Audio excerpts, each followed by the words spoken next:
Hey guys, so here bringing you another video, and welcome to a little delayed patch note video. And it was delayed because of one of two things. One, the patch itself was delayed because there was an American holiday on Monday, and if there wasn't the holiday I would have been able to do the patch notes on time. But today I'm recording this on Friday. I'll get this out as the second video today. I've just got back from a little trip, so I've actually not been here the last couple of days, so I wasn't here to record the delayed patch note release, unfortunately. So hopefully you guys don't mind that. Again, obviously away for a nice couple of days, which was just good. You know, especially with all the 18 months we've all been through, having these occasional staycations is really good for the mind. So hopefully you guys don't mind. So let's get into it. So it is 11.18. And before actually I look at this kind of thing, let's make it a bit bigger. Do they mention anything about worlds? Every year, blah, blah, blah, pro meta world. So yeah, so they are thinking world meta, etc. Since this is first of two worlds focus patches. So this is the first worlds patch. The next one in 2 weeks will also be a worlds focus patch notes. It does sometimes make solo queue a bit weird because they are openly admitting, well, look how many changes there are for one. Jesus Christ. They are openly admitting this is for worlds. So it's gonna be a little while, sorry, it's gonna take a little while, yeah, to go through this.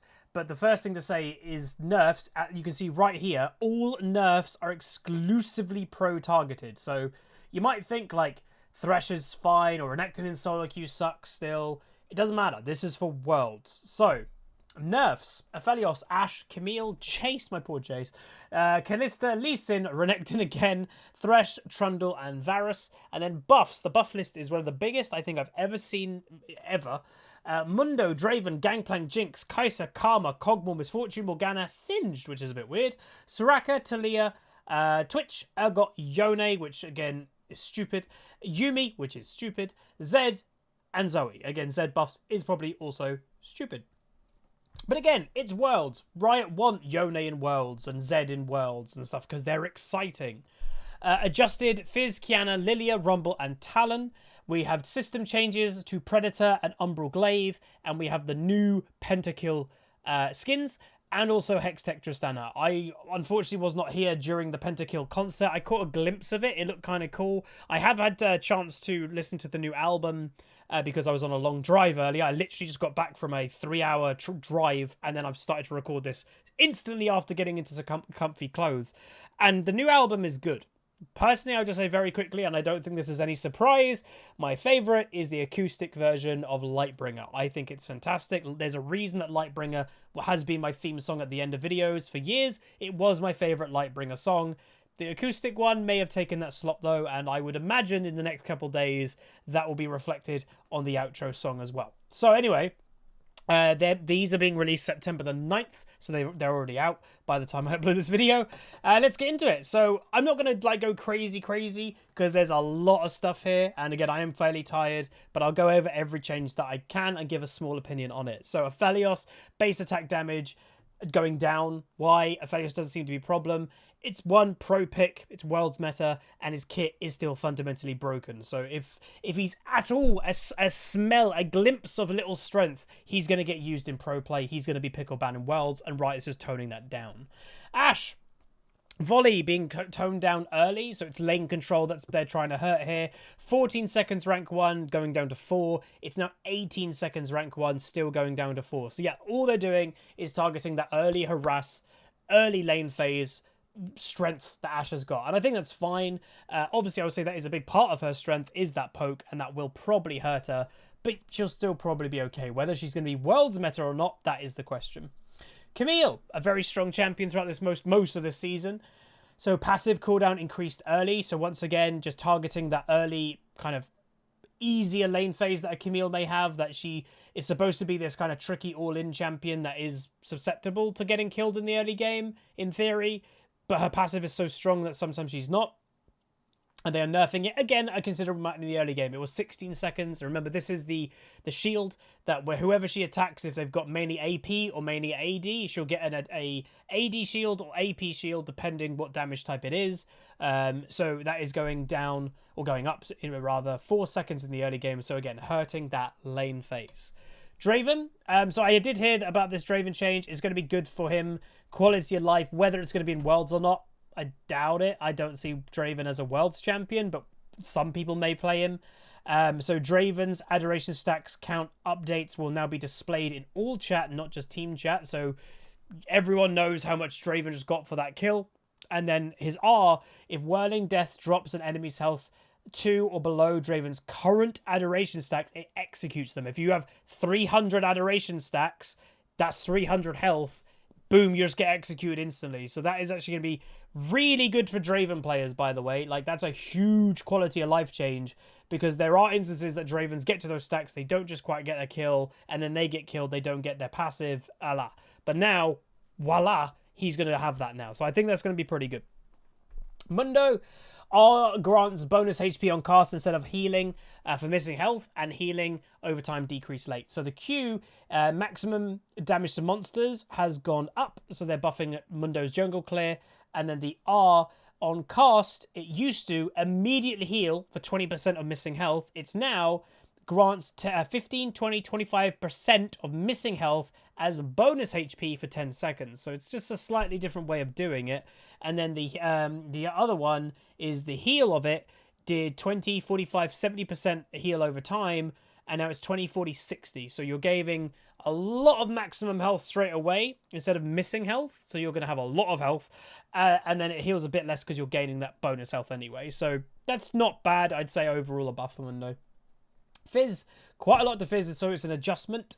Passive damage reduction increased against basic attacks, and W base damage increased, and R damage reduced. So interesting. Yeah, a lot of the power is in his ultimate, so maybe they're trying to tone that down. So the passive is going up, which is quite big, so it's doubling the passive damage, which is not bad at all. But the damage reduction versus other resources unchanged. Okay, the W on hit damage is going up also. Base damage is going up, so it's not going to be a crazy change, but you'll feel it a little bit maybe, especially for last hitting in lane will be easier. And then the ultimate, so the Guppy damage, which is the Guppy, is that when you actually hit somebody with it maybe? That is going up in percentage. Wait, no, it's not. It's going down. I thought that said 60. That says 80. As I say, that is going down. So same base damage for rank 1.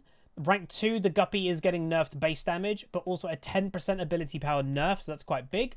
And then the Chomper, the big hung, that also is having a nerf as well. So the base damage is going down across all ranks, and the ability power ratio is getting nerfed 15%, so that's also quite big. And then the Giga Ladon damage, again, feel free. What the hell's the difference between all of these? I've got no idea. I just thought someone gets hit by it and then it goes wrong. I don't think there was 3 different versions of it, but apparently there is. Maybe it's the length that you cast it. I don't know. Someone let me know in the comments. But that also is going down. Base damage is going down and percent is going down. So straight nerfs for Fizz Ultimate, whatever the hell each of those things do. But the base, slight buff on hit damage to the W, and then slight passive. I don't think these little buffs make up for this, so I'd say a little bit of a nerf to Fizz, especially in one-shot meta. Gangplank, some people obviously have loved that Gangplank has been back, and I, for one, love it also. By the time this patch... Wait, actually, the video earlier today, I think, should be a Gangplank video, and that would have been recorded before this change. And I did say a few days ago on stream, I don't know if it got into a video or not, and I actually said, what change could they do to make it feel healthy? And I said, it's just health. Give Gangplank more health in lane, and that's what he needs. That's all he needs. His damage is good, his trading isn't bad, and he scales crazy with crit. So all I said, give him health, and that's what Riot's doing, and it's considerable. 30 health at rank 1, and the health growth is going up considerable as well. So it's 82 going up to 90. So Gangplank will feel way healthier in lane phase, just from that kind of health tanky point. So that is all he needs. Literally, that's good. I'm happy. I will be continuing to play Gangplank. Jace, passive duration decrease. So I love Jace. People know I do. He was the champ that got me to Master probably pretty much in Season 9, even though I don't think I played him at all in the Master promo itself. He kind of got me through Diamond 2, Diamond 1, and then up to the promo. I love him. He's very versatile. He's good to snowball. He's good to help team. He's just good, and I like the playstyle. Hasn't really caught on strength-wise in solo queue, but this is where pro play is different, and Jace as a team player with that gate, acceleration gate, that helps teams a lot more than people think. So the passive, just for himself, giving that obviously the when he swaps form, he gets a bit of bonus movement speed. They're just toning that down. So honestly, I think that's fine. I don't think that's going to really kill Jason solo queue or anything. Yes, it is going to hurt in top lane when you're against a Camille or something. That bonus movement speed sometimes is what saves you. So it's going to hurt, but at least it's not like damage nerf or anything like that. So he used to get 1.25 second bonus movement speed after changing form. It's gone down by half a second, so it's 0.75. So again, it hurts, but it's not the end of the world. I think Jace could see Worlds play, by the way, especially from what I know, the Koreans love Jace still, so I could see Jace being pulled out in Worlds. And just reminding people, I will be recording Worlds content.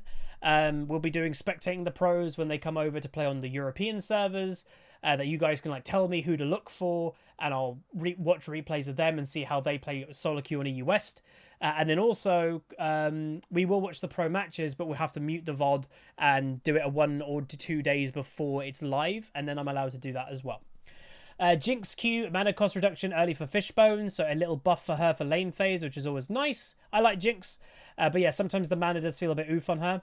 Kai'Sa, E cooldown reduced late, so just a buff to Kai'Sa, which you never think Kai'Sa needs a buff, but again, Worlds, they want Kai'Sa probably in Worlds. She's an exciting AD carry that has crazy mobility, so they probably want her for Worlds. R knock-up duration decreased early. Once again, you might think, God, Kallista's not been in League at all this season. It's a pro nerf, 100%. So they even say, like, especially in pro level high coordination gank setups. Yeah. So in pro play, Kalista can make or break a team comp where their ultimate coordination. So they're just kind of toning down the ultimate when you throw your support at somebody. They used to knock people up for 1.5 seconds. They're now only knocking people up for 1 second in the early game. But in late game, it's still 2 seconds. So it's just an early game anti-snowballing thing when she gets level 6 with her lane partner, with also then a jungler coordinating with them. So it's just, again, she doesn't need this nerf per se for solo queue. This is for Worlds. This is for pro play, that nerf. Like, a lot of them are.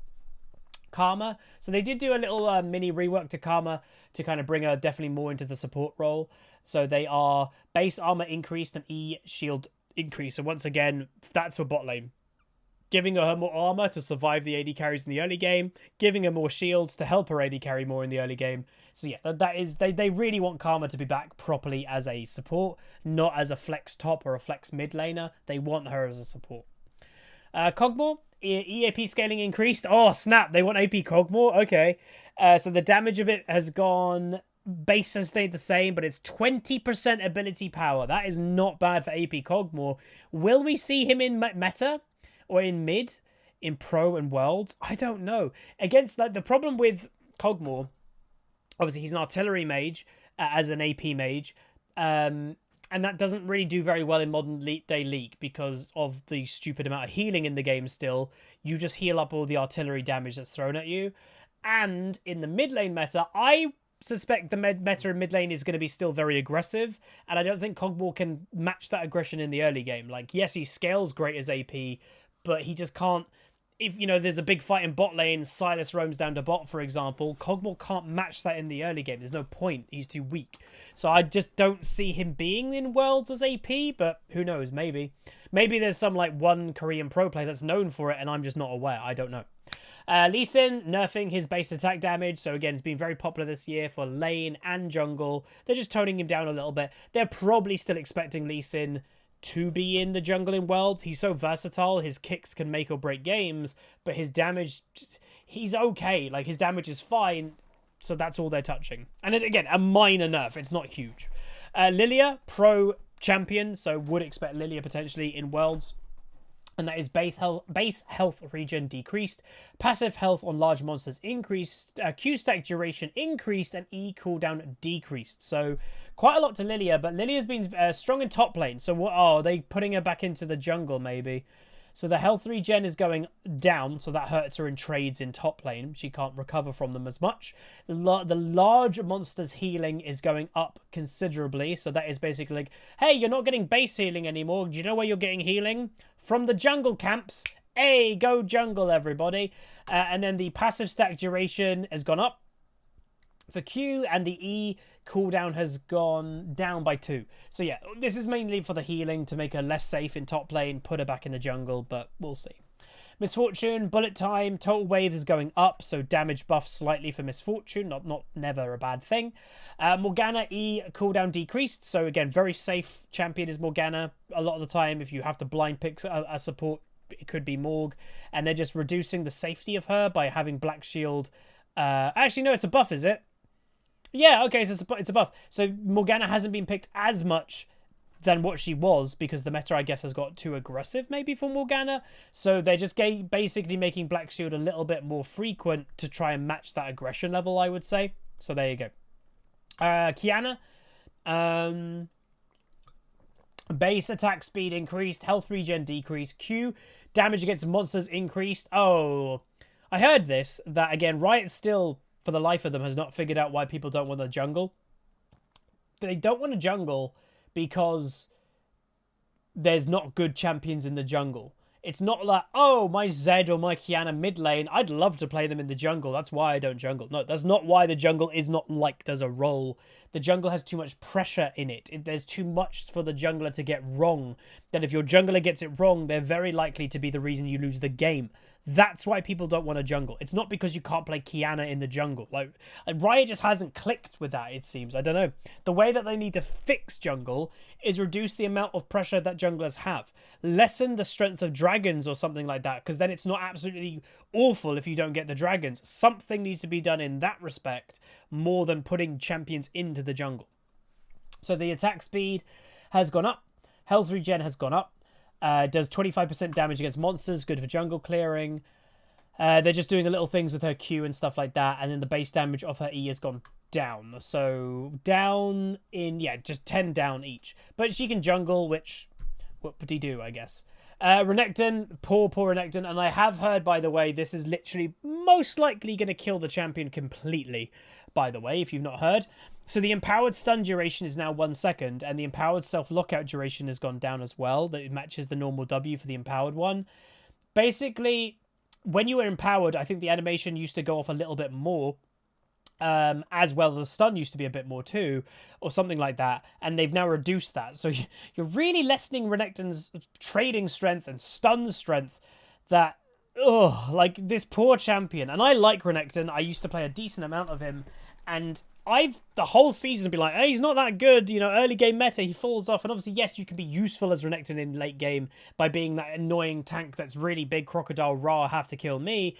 But he's never been that massive carry in solo queue, but pro play keeps loving to pick him. And it's not because he's insane as a carry. He wins the early game, it's Renekton. And then you can transition Renekton to basically be the ultimate frontline for your AD carry in coordinated play.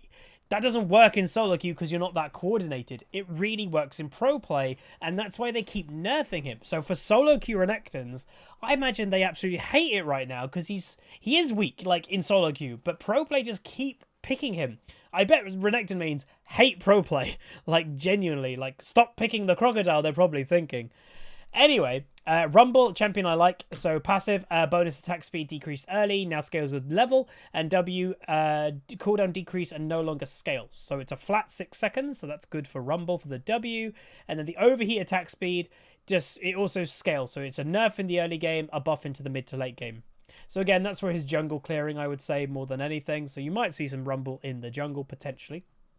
Singed, again, not really sure we're going to be seeing Singed in Pro Worlds, but who knows?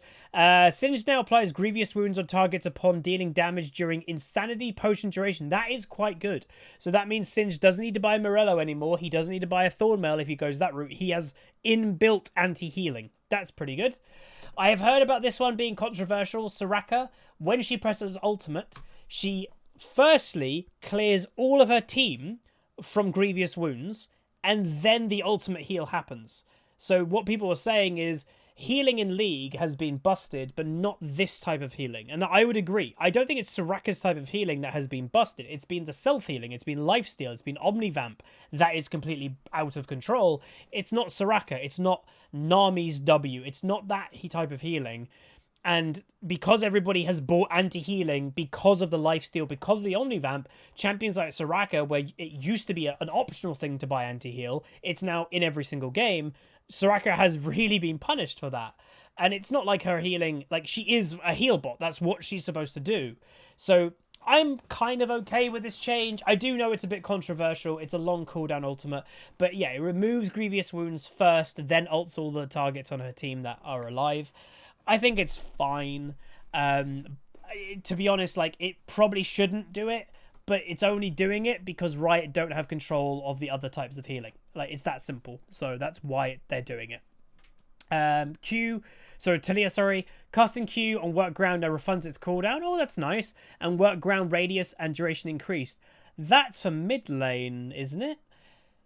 Refunds 50% of the spell's cooldown. The radius has gone, it's shrunken the radius. That's better for mid because you can just basically run out of room for your Q area. And the duration of the work ground has gone down. That's mid lane buffs. Legit, that's for mid lane. So it's basically allowing her to Q more often. Making the radius of the Q work ground less, so it means you can get more of the multiple rocks off more often because you're not running out of space, and the worked ground lasts less, so you can use that more often. Yeah, that is good for mid lane. Be interesting to see Talia in mid, to be honest. She half fits the meta. She is a roaming mid laner after all. Talon, Q base damage decrease late, and W now deals bonus damage versus monsters. Again, Riot with their obsession with putting mid laners in the jungle. Why? It's not needed, but anyway. Thrash, again, great champion. Not surprised he's being nerfed, to be honest. He's just got so much versatility in him. Base movement speed decreased, and E passive damage decreased early, and bonus magic per damage increase. So he gets to scale better with damage, but it's less in lane phase. His base movement speed, that's quite big. 5 movement speed nerf for a support who hooks. That is quite bad for Thrash, to be honest. And yeah, the E, you're not playing Thrash for damage, but it always can catch people off every now and then. It's being nerfed a little bit, but you're going to get better scaling. Trundle, E slow decreased, so just making him a bit less oppressive with the Pillar of Ice. It's fine. Twitch, R bonus AD increased, so they probably don't want the rat being AP in pro play in Worlds, so they're just kind of make sure if people are going to play Twitch, is probably his AD version. Q for Urgot, cooldown and mana reduced. So they've always liked Urgot, and why do they like Urgot? I can hear people asking. It's his ultimate. In pro play, when you've got casters, if Urgot hits that insane snipe, he's pretty good. Like, it gets the casters going, it gets the crowd going. Oh my god, he landed that insane snipe. They probably want Urgot in Worlds. It wouldn't surprise me. And so it's just a slight buff here or there, especially to range targets in top lane. Varus, base AD decreased, and passive bonus attack speed decreased early, but increases with levels. So just, again, that lane nerf. Again, that just seems to be what Riot's doing a lot, is nerfing that lane phase. Yone buffs, which is stupidly ridiculous. But anyway, they want him in Worlds. Let's be honest, Yone's going to sell the merch being in Worlds and sell skins. So the shielding per champion hit after first cast, so it used to be 25% of base, is now 50% of base. So doubling the shield that he got for hitting more champions. Again, it's not needed, but Riot just love that champion. Yumi, again, not really sure why she's having buffs, but anyway. Cooldown of her pop and block used to be 16 to 6 seconds, depending on your level, is now 14 to 6. So it's a buff to her early game, which, if I'm not mistaken, that's when you can kind of like jump in and out of people or like get the shield proc, etc. So they're just kind of wanting Yumis to be a bit more aggressive with jumping out of people, which, again, let's be honest, a lot of Yumis don't do. Zed, again, only change they're doing is putting him into the jungle. Pointless, but anyway. Zoe, E cooldown decreased. E cooldown decrease, so they're actually buffing Zoe. Again, a good, exciting Worlds champion. She can hit that one shot from half a screen away. Skill shot champion. They probably want her in Worlds, but she doesn't really fit the meta. So they are buffing it a decent amount. 4 seconds in the early game ain't bad. So there's the champions, the items now. Ravenous Hydra. Ravenous Hydra Cleave no longer activates on turrets. Oh, wow. Okay, nerf to Ravenous Hydra and also to Titanic Hydra. It was probably doing something that wasn't supposed to. Umbral Glaive, very popular item. It's going up. No, it's not. It's going down. Yes, 2,600 to 2,400, and it's losing a bit lethality. So a lot of people have just been ignoring Umbral Glaive. So they are just making it a bit more of a financial choice, if you will. Predator. The ramp-up time is going down half a second, and the maximum movement speed is going up. So Predator nerfs, exciting Worlds play, moving faster around the map, not too surprising. We're getting Void Clash. Web match history for League of Legends is going away. So if you didn't know, a lot of you probably didn't. There was a website for match history. That's being deleted. They're getting rid of it. Bug fixes, feel free to, again, if you see your champion like Camille or Samira, make sure you read your bug fix. Upcoming skins, as we mentioned, and with all that, has the chromas as well. So there we go. Honestly, pretty big patch. Nothing crazy surprising to me, apart from, like, you know, buffing champs that they don't need buffs, but the reason that they're being buffed is Riot is trying to force them into worlds. It's that simple, like Yone. But, yeah, I don't know. There's nothing too crazy is what I would say, and that's good. I would expect the next patch in 2 weeks to maybe be a little bit, maybe crazier, like just to mix up, because like what teams will do right now is look at like the teams that are going to Worlds are going to be preparing comps with this buff nerf list. The one in 2 weeks, Riot might on purpose kind of shake it up a lot, basically just to make it a bit of a fiesta at the beginning, and then Worlds will, you know, the teams will figure it out a couple weeks later. But it should be interesting. But anyway, that is going to be it. If you guys did enjoy this patch note video, again, apologies, it was a little bit late. Hopefully you guys don't mind too much. But yeah, I'll get it out tonight as the second video, even though I am absolutely shattered. But if you guys do appreciate that, throw a like on it, throw a comment, throw a subscribe. See you guys next time. Peace. Call down the reckoning to bring back hope and peace. Restore our glory to live forever. Bring down the dark regime. I know how to unleash eternal peace.